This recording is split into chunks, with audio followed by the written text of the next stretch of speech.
You heard from the grapevine that your neighbor sold their home for $900,000, but they only walked away with $780,000.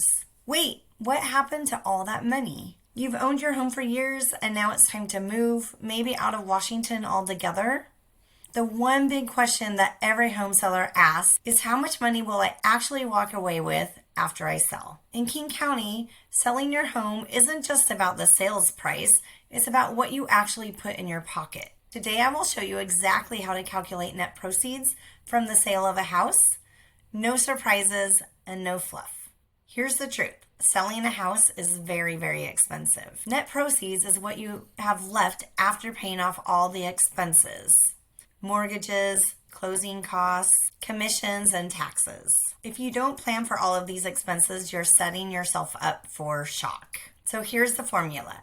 You take the sales price and then you subtract these expenses that I'm going to list. Your remaining mortgage balance or any home equity lines of credit or mortgage liens that you have attached to the house. Any other liens or judgments that are in your name that are attached to the house as well. Agent commissions, these are anywhere from 3% to 6%, and these are 100% negotiable. Seller closing costs, which include title, escrow, Washington state excise tax, recording, and document fees. Closing costs are approximately 3% of your sales price.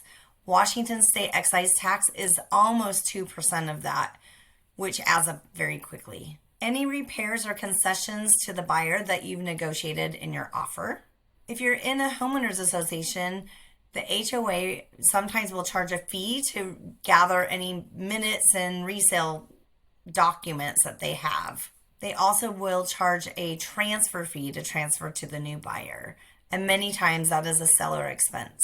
If your home is on a private septic system, you will have to have the septic pumped and inspected and an operation and maintenance agreement performed. You also have to have an as-built drawn if you do not have an as-built already. The cost of this could be anywhere from about $500,000 to $2,000. If your house is newly connected to sewer in the last 20 years, you may be paying a sewer capacity charge.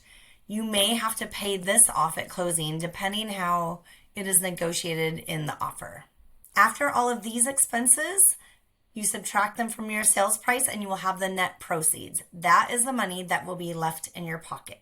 If this has been helpful to you so far, give it a quick like and subscribe so you can see my upcoming videos. And put in the comments, are you planning to move out of Washington state? I would love to hear where you're heading. Not every house sells as is. Sometimes you'll be asked to make repairs, give credits, or sometimes they'll negotiate the sales price after inspection. These are all reasons for you to have a pre-listing consultation with a real estate agent as soon as you can. It helps you understand your numbers before you get too far in the process. Most people are not aware of all the costs to sell a home. When you understand how to calculate your net proceeds ahead of time, you can move on to your next destination with confidence, not confusion. Whether you're downsizing, retiring, or starting fresh out of state, knowing your numbers is the very first step. Want to be more accurate? Ask me for a net proceeds sheet. It's like a receipt before your sale. Are you ready for the next step? Watch my next video, Moving Away from Washington and Downsizing Made Simple. I'll show you how to lighten the load, literally, and make your move smoother and more profitable.